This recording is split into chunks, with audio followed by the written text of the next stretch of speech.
Kita kembali di perbincangan, adakah intervensi eksternal maupun internal terhadap tuntutan Verdi Sambo yang dituntut oleh Jaksa Penuntut Umum penjara seumur hidup. Masih bersama Pak Yusuf dan Pak Sugeng.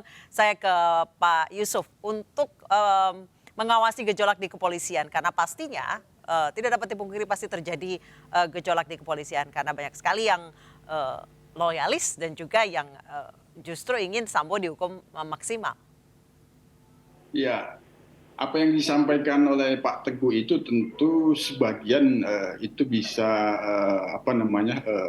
kita terima, tentu sebagiannya lain tentu kami sebagai pengawas eksternal Kompolnas tidak dalam kompetensi untuk bisa menggunakan cara berpikir yang dimaksud oleh Pak Teguh tadi. Hanya kami dari sejak awal memang sudah melihat tentu dalam kaitan pertemanan, jaringan-jaringan di internal yang itu telah dibangun oleh FS dari semasa berkarir di kepolisian itu, misalnya teman seangkatan di Akpol dan sebagainya, tentu itu ada.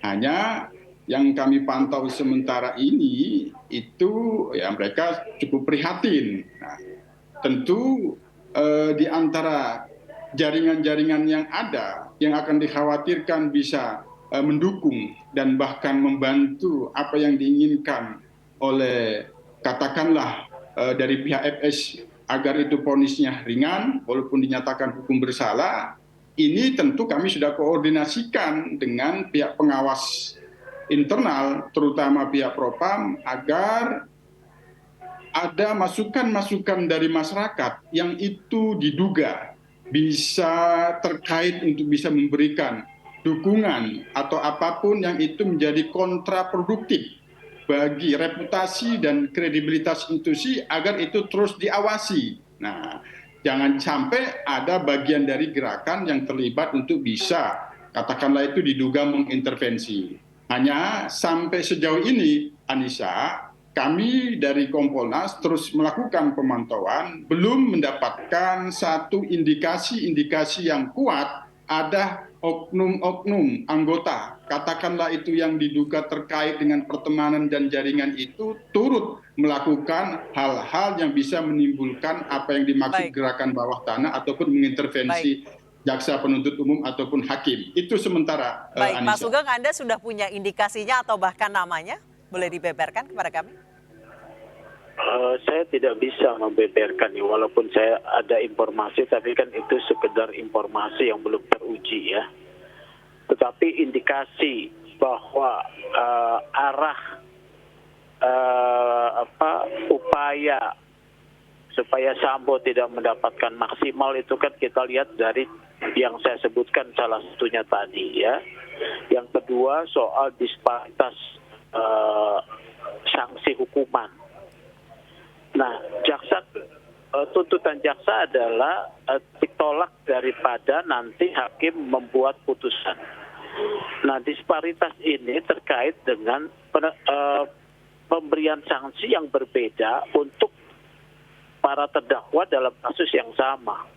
Ibu PC, Ricky Rizal, kemudian Kuat Ma'ruf dituntut 8 tahun. Walaupun berbicara tentang peran ya, tetapi kalau terbukti ya, dibuktikan dengan pasal 340, maka disparitas putusan ataupun yang diawali dengan tuntutan ini terlihat jauh sekali antara hukuman seumur hidup dengan tuntutan 8 tahun. Dengan kemudian kalau menurut Anda itu hasil lobby-lobby juga? Saya hanya melihat indikasi. Kalau hasil lobby-lobby saya tidak tahu karena saya kan tidak dalam posisi mengetahui secara detail itu. Hanya mendapat informasi. Tapi kalau dari informasi yang Bapak terima itu hasil lobby-lobby? Indikasi itu, keberhasilan itu ada. Nanti tidak boleh hakim membuat putusan yang terpaut jauh, ya. Karena ada konsep disparitas tadi. Yang kedua juga soal hal-hal yang meringankan saya sampaikan tadi. Ya, seperti itu. Baik, Pak Yusuf silakan.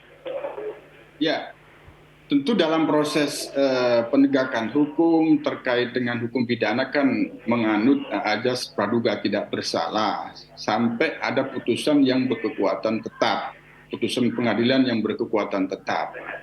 Dalam hal ini tentu kita tetap harus menghormati ajas itu.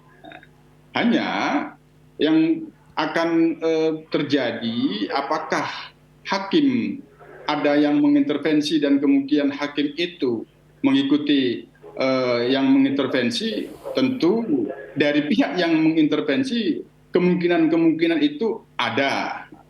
Ya, paling tidak berharap agar vonisnya itu tidak maksimal atau ringan. Tapi dalam hal ini kami sebagai pengawas eksternal tentu berkoordinasi dengan pihak-pihak pengawas eksternal, dalam hal ini misalnya Komisi Yudisial, kaitan dengan vonis hakim itu dia kan merdeka. Kemerdekaannya kan tentu berbasis kepada etika penegakan hukum yang berkeadilan. Dalam hal ini sepanjang kasus ini diusut, masyarakat tentu mengalami ketidakadilan, informasi-informasi yang bias, seolah-olah tertutup-tutupi. Maka dalam konteks ini perlu hakim mempertimbangkan adanya keadilan masyarakat agar kasus ini benar-benar divonis dengan memberikan rasa keadilan masyarakat, tidak hanya keadilan korban semata. Kami kira ini akan menjadi pertimbangan hakim juga untuk memvonis. Walaupun demikian, sekali lagi Mbak Anissa, kemungkinan ada pihak-pihak yang ingin mengintervensi itu kemungkinan ada. Oleh karena itu, publik, pengawas eksternal tidak boleh luput dalam proses persidangan perkara ini hingga vonis itu dibacakan. Itu Anissa. Baik, cukupkah publik dan pengawasan eksternal maupun internal dari para penegak hukum ini cukup untuk menghentikan gerakan bawah tanah yang dibuat oleh Sambo dan loyalisnya? Kita akan bahas, nanti juga akan bergabung bersama kami Soleman Ponto, tetap bersama kami di MNC News Prime.